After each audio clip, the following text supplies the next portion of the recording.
அனைவருக்கும் வணக்கம்.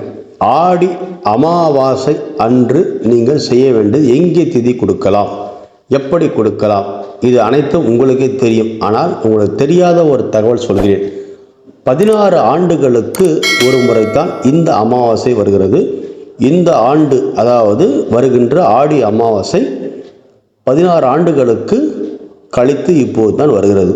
அப்படி என்ன விசேஷம்? 16 ஆண்டுகள் கழித்து என்றால் சொல்கிறேன். அதே போல் நீங்கள் ராமேஸ்வரம் சென்று திதி கொடுத்திருப்பீர்கள். அதே போல் கொடுமுடி சென்று திதி கொடுத்திருப்பீர்கள். ஸ்ரீரங்கம் போயிருப்பீர்கள். எங்கேயோ பொதுவாக திதி கொடுக்கும் அனைத்து இடங்களும் ஆற்றங்கரை அல்லது கடல் அல்லது நதி, இப்படித்தான் இருக்கும். ஆனால் இதெல்லாம் தாண்டி மிக சக்தி படைத்த ஒரு கோவில் கருவறையில் திதி கொடுக்கும் ஒரு கோவிலை பற்றித்தான் பார்க்க இருக்கிறோம். நீங்கள் நீர்நிலைகளில் தான் திதி கொடுப்பீர்கள். ஆனால் நான் சொல்லும் இடத்தில் கோவிலின் கருவறையில், கோயிலுக்குள்ளே திதி கொடுக்கும் ஒரு சக்தி வாய்ந்த கோவில் தான். ஆம், இந்த கோவிலில் அப்பா அம்மா நாம் பொதுவாக நமது முன்னோர்களுக்கு இறந்து விட்டால் தான் திதி கொடுப்போம். ஆனால் இங்கே உயிரோடு இருந்தாலே திதி கொடுக்கிறார்கள். பயமாக இருக்கிறதா? உண்மை இதுதான், பயப்பட வேண்டாம். அவர் இறந்து போயிருந்தாலும் திதி கொடுக்கலாம், உயிரோடு இருந்தாலும் திதி கொடுக்கலாம். அப்படி ஒரு வினோத கோயில் மட்டுமில்லை, மிக சக்தி வாய்ந்த கோவிலை பற்றித்தான் பார்க்க இருக்கிறோம். சரி, முதலில் 16 ஆண்டுகளுக்கு ஒரு முறை வரும் அமாவாசை என்ன, இதை பார்த்து விடுவோம்.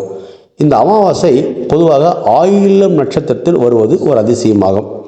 அதே போல் ஆயில்யம் நட்சத்திரம், நவமி, சூரிய கிரகணம், இது இணைவது மிக கடினம். அது மட்டும் இல்லாமல் சாந்தி ஆகா அப்படின்ற ஒன்று வருகிறது. அதாவது ஆயில்யம் அமாவாசை நாளில் ஆயில்யம் நட்சத்திரம் வர வேண்டும், அன்று நவமி நாளாக வர வேண்டும், சூரிய கிரகணமாக வர வேண்டும்.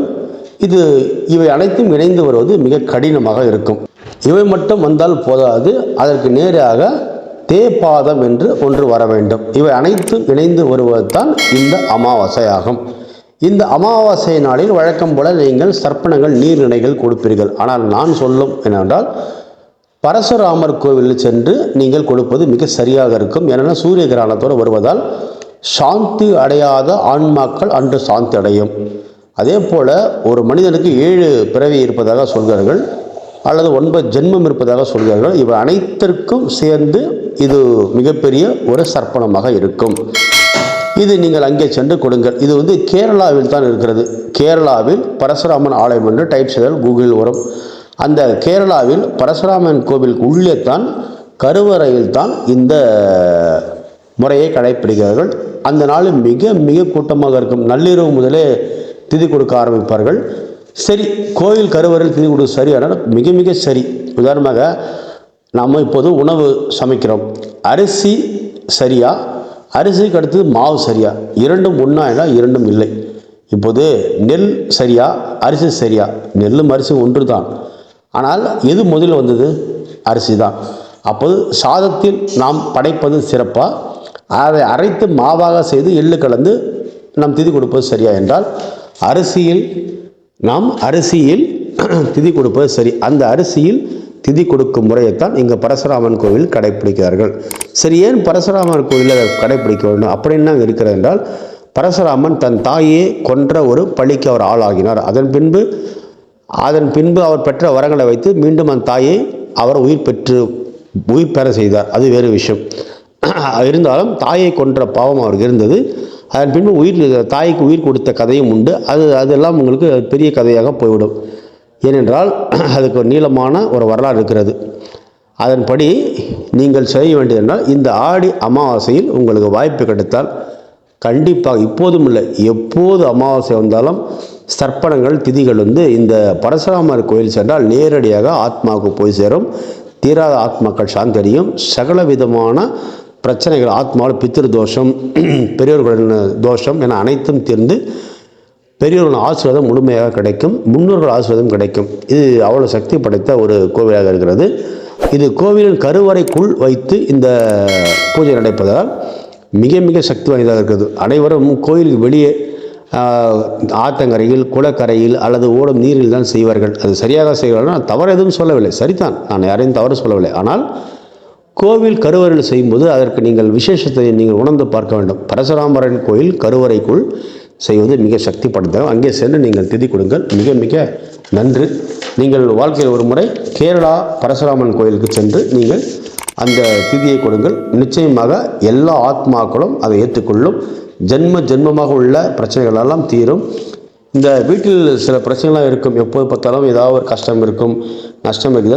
இதெல்லாம் பித்திருக்களுக்கு கொடுக்கும் சாபமாகும். இந்த பித்திருக்கள் சாபம் நீங்குவதற்கு இந்த கேரளா பரசுராமன் கோவில் நிச்சயமாக உதவி செய்யும். அங்கே சென்று நீங்கள் முறையான திதிகளை சர்ப்பணங்களையும் கொடுங்கள். அந்த நாளில் நிறைய ஹோமம் நடத்துவார்கள். அனைத்திலும் கலந்து கொள்ளுங்கள். அங்கே கோவிலில் கருவறையில் இந்த சர்ப்பணம் கொடுப்பதுதான் விசேஷம். எனவே அது கோயிலுக்குள் கொடுங்கள்.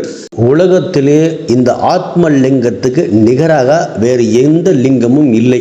எந்த லிங்கமும் இல்லை என்றால் நேரடியாக சிவனின் ஆசீர்வாதம் பெற்ற சிவன் கையால் வாங்கப்பட்டதான் இந்த ஆத்மலிங்கம். இந்த ஆத்மலிங்கம் மிக சக்தி படைத்தாகும். இந்த ஆத்மலிங்கம் என்றால் ஆத்மா, ஆன்மா, அதுதான் அந்த ஆத்மலிங்கம். இந்த ஆத்மா தான் இந்த ஆன்மா என்பதுதான் இந்த லிங்கமாகும். இந்த லிங்கத்தை வைத்து எத்தனையோ பேருக்கு உயிரை கொடுக்க முடியும், அதே போல உயிரை எடுக்க முடியும். அதனால்தான் இதை ஆத்மலிங்கம் என்று சொல்கிறார்கள். இந்த லிங்கம் வைத்து இருந்தால் இந்த லிங்கத்தை முறையாக வணங்கி உயிரை விட்டவர்கள் நிறைய நண்பர்கள் உண்டு, உயிரை காப்பாற்றியவர்களும் உண்டு. பழைய சித்தர்கள் மகான்கள் எல்லாம் இந்த ஆத்மலிங்கத்தை வணங்கி பலரை இறந்து போனவர்களை உயிர் பெற்று திரும்பி பூமியில் வாழ வைத்து இருக்கிறார்கள். இப்படி இந்த ஆத்மலிங்கத்துக்கு தனி சிறப்பு இருக்கிறது. அவ்வளோ எளிதில் இல்லை. ஒரு உயிரை எடுக்கவும் முடியும், ஒரு உயிரை கொடுக்கவும் முடியும், இறந்து போனவரை எழுப்பவும் முடியும். அப்படித்தான் இந்த ஆத்மலிங்கம் செயல்படுகிறது.